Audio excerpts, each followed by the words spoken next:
أعوذ بالله من الشيطان الرجيم. بسم الله الرحمن الرحيم. السلام عليكم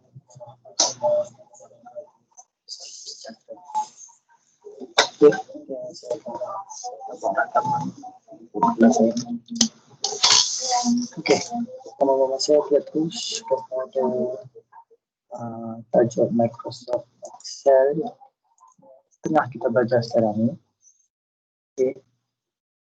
Terus saya minta buka CDOS. Okey. Dan download exercise 2.4, 2.2 dan 2.4. 2.3 nanti dulu. Okey. Buat 2.2 dan 2.4. So dalam exercise 2.2 ni dia ada dua file kat sini, iaitu satu file Word dan satu file Excel. Okey. Sebagai latihan 2.2 dan juga file Excel. Mentors. Okey. Dan satu lagi file 2.4 kita okey. Okey, kita pergi yang pertama dulu. Kita tengok latihan 2.2. Okey. Ini yang akan dapat lah. Chapter 2 spreadsheet. Verse 2.2 perform data entering and editing. Okay. Yang pertama sekali kita sudah buka file plaintoys.xls yang kita dah download. Copy data in sheet 1 and paste it in sheet 2. Use paste special. Okey, kalau buka dalam sheet 1 sini, awak akan dapat data macam ni. Yang susah nak baca ni. Dia suruh copy semuanya. Okey, sama ada awak select. Okey, select macam ni boleh. Ikut kaedah macam mana. Kemudian paste kepada sheet kedua. Macam mana dapat sheet kedua? Adalah kita tekan plus tambah kat bawah sini. Okey, awak tekan tambah ke sini dan dapatlah sheet yang kedua. Lembaran kedua. Ini adalah buku kerja kita. Workbook kita. Okey, ada banyak lembaran kita boleh tambah dan kita boleh tambah lembaran kedua, ketiga dan sebagainya. Terusnya apa? Terusnya dia minta rename sheet 1 plaintoys. Yang asal ni rename-kan ni sebagai plaintoys. Kemudian yang kedua, and color the sheet tab with yellow. Dan sheet bawah ni kita boleh colorkan dia, kita boleh labelkan dia dengan warna lain, letakkan warna yellow. Kemudian sheet kedua pula kita renamekan dia sebagai plaintoys editing. Okey, ini renamekan dia sebagai editor. Dan color sheet tab dia dengan warna merah. Terusnya, dan kita dikendaki membuat formatting change seperti berikut. Insert some extra row at the top and type the title. Maknanya nanti kawan kena tambah lagi satu row di atas. Cara macam mana? Ada saya pernah terangkan. Okey, kita boleh gunakan insert kat sini. Bahagian cell. Okey, kita boleh tambahkan insert kat bahagian atas. Kemudian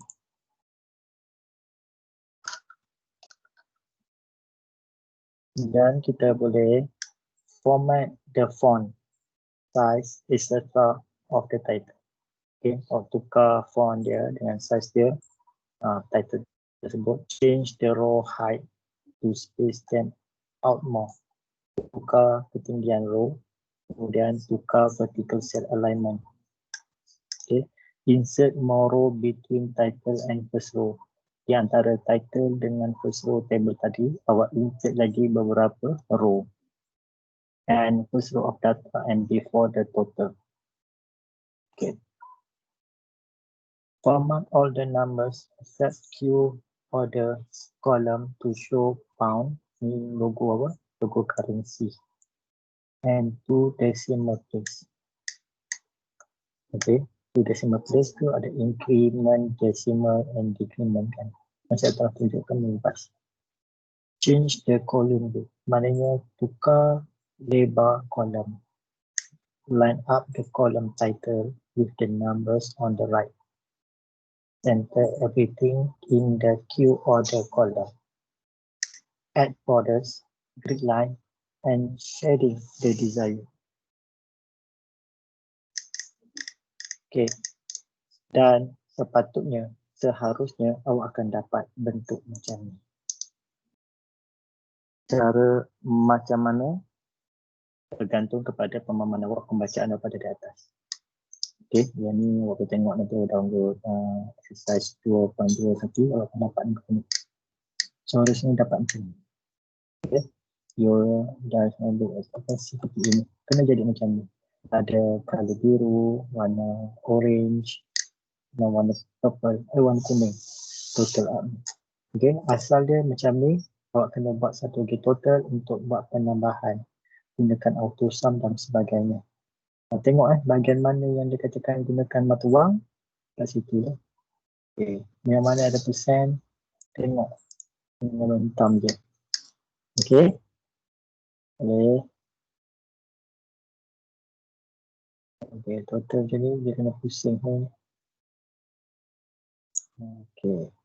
So dia kena tukarkan in order daripada apa nama? Tukarkan daripada row ke kolom ke row. Okay, saya cari sendiri benda tu. Dan awak savekan dokumen sebagai nama pendaftaran awak ._exercise.xls dan upload ke dalam CDOS. Nanti saya akan buka platform dia.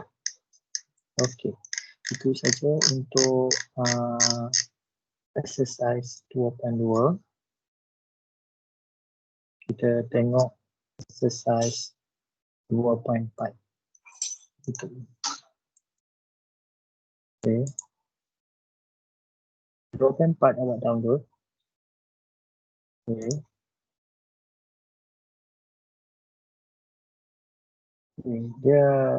Dia tak ada lab, cuma kita nak yang ni untuk awak belajar lah penggunaan salah satu beberapa penggunaan di dalam Microsoft Excel. Okey, tengok sheet yang pertama sekali di bawah ni adalah Freeze Panel.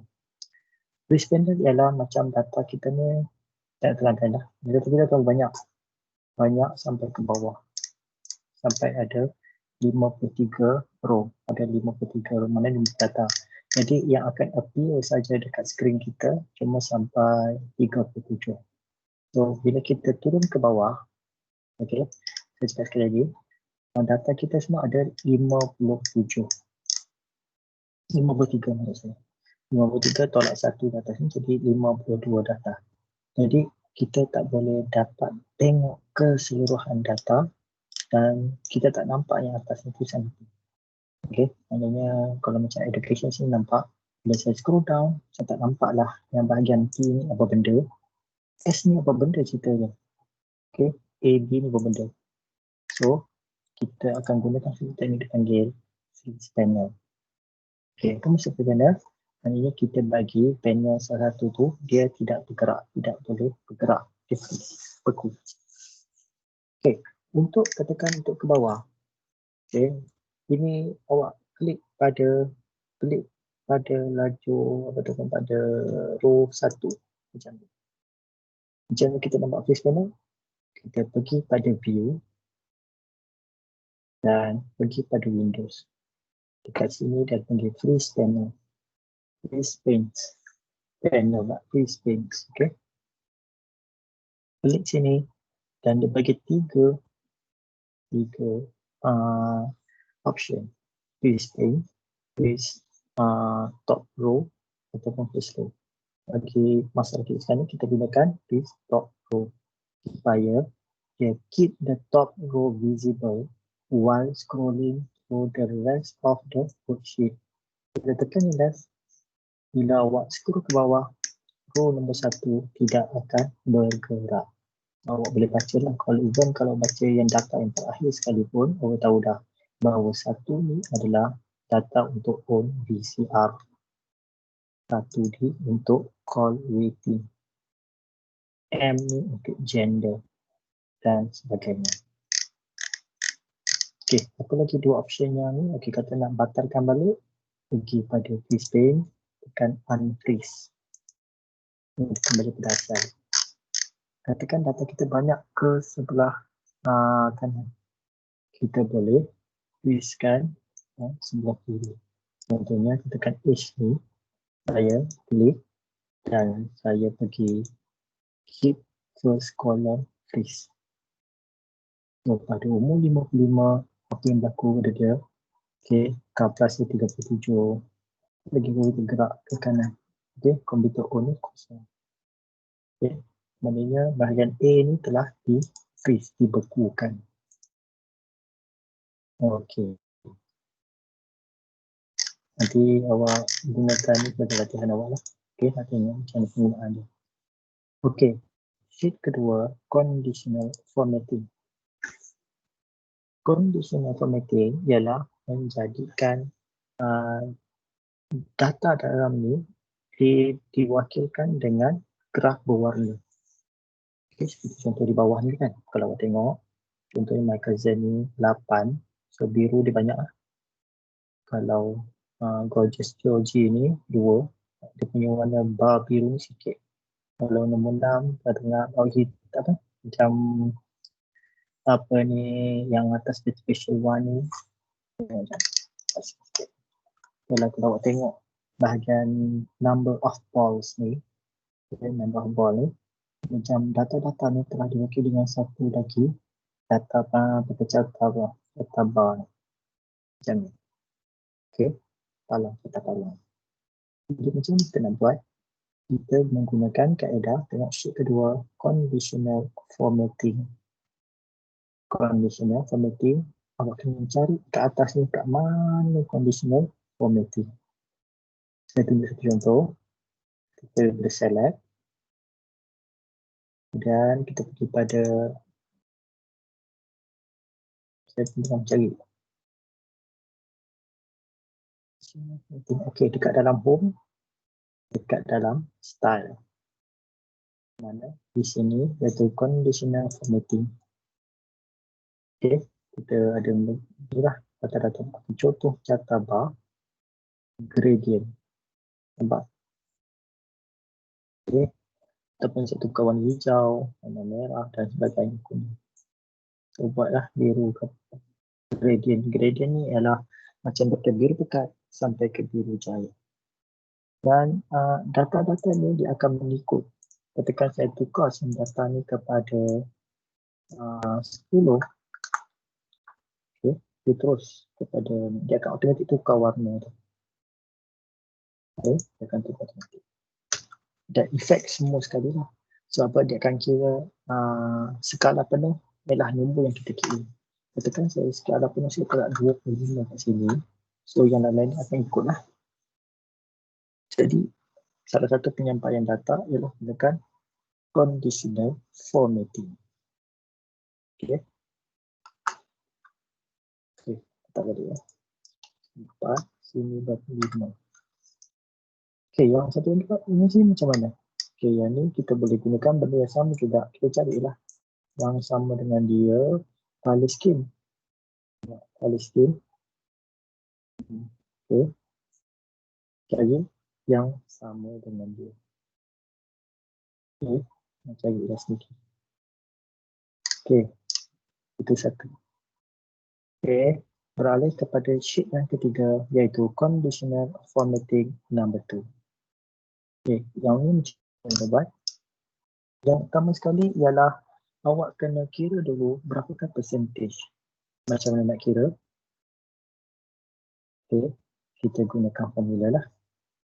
Tak sambungan achieve bahagi target. So dapatlah percentage 118.18. So ulang sekali lagi. Okay, sama dengan achieve bahagi target. Enter. Dapatlah 118. Nak kira lalu macam mana? Okay, kalau awak nak buat satu-satu boleh. Tapi saya terus buat automatic je. Okay, betul cuba juga apa? Ada bubuh macam traffic light. So ini pun sama, gunakan conditional formatting. Okay, cari traffic light ni tak mana. Letak traffic light macam ni. So dapat sama seperti yang mana dikendaki. Okay. Seterusnya, tip keempat adalah kita nak mengira jumlah markah. Okey. Markah per 100 Muhammad Zafri bin Busri ni adalah 68. So nak dapatkan per 60 macam mana? Tukarkan markah dia per 60. So mudah je. Sama dengan 68 bahagi dengan 100. Okey. Buat kurungan dulu. Didarabkan dengan 60. So dapatlah 41. Markah dia di dalam markah per 1 adalah 68. Markah per 60 adalah 41 per 60 sama dengan 68. So kalau nak buat yang dalam, just tarik ke bawah sahaja. Kalau per 40 juga, sama je. Okay, sama dengan buka kurungan 36 bahagi 100 tutup kurungan didarabkan dengan 40. Dapat 14. Hasil total dia sama. Okey. 41 campur 14 dapat 55. PA tolak PB. Tapi PB tolak PA. Maksudnya apa? PB kita berapa? 41 tolak dengan PA. Senang je. PB kita berapa? 41 tolak PA 14. Enter. Ini adalah perbezaan markah penilaian berterusan dengan penilaian akhir. Okey, mula. Misalkan saya mula saya tunjukkan.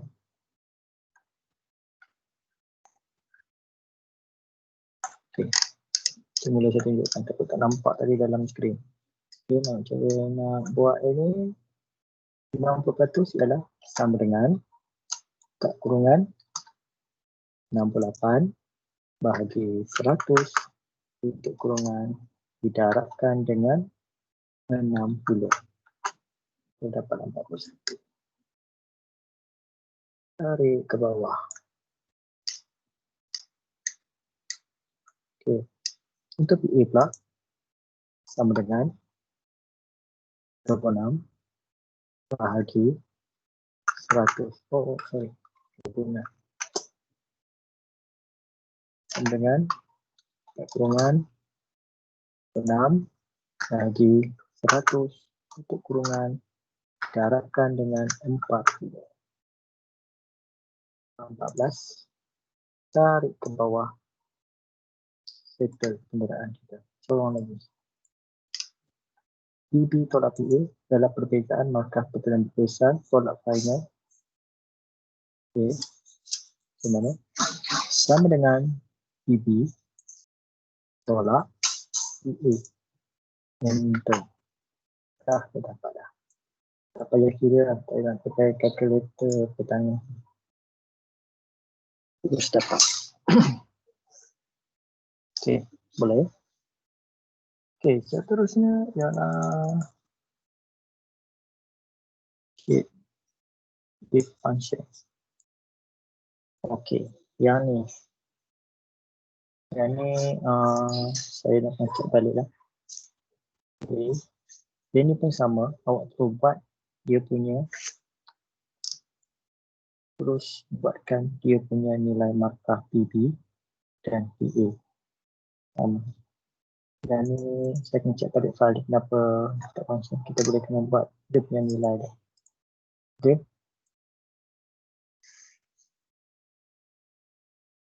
Nanti yang ni tak apa. Yang ni tak payah buat dulu. Kita buat sampai sheet 4 saja. Okey. Okay. Habis latihan 2.4. Awak hantar dahulu yang tu. Yang ni saya akan terangkan kemudian. Okay. Yang ni saya akan cek balik kenapa dia lock dan ni. Kita nak tengok dia punya formula bahagian. Saya akan cek balik. Okey. Saya rasa sampai situ dulu untuk kelas hari ini, iaitu topik 2.2 dan 2.4. 2.3 Saya kena check balik dia punya file tak berapa ni. Tak berjelas. Okay. Tak ada 23 ni. Tengok latihan mana yang berkaitan dengan dia. Saya rasa cukup sampai kat sini dulu. Okay, kita akan jumpa lagi pada minggu hadapan. Saya akhiri dengan wabillahi taufiq wal hidayah. Assalamualaikum warahmatullahi wabarakatuh. Salam sejahtera.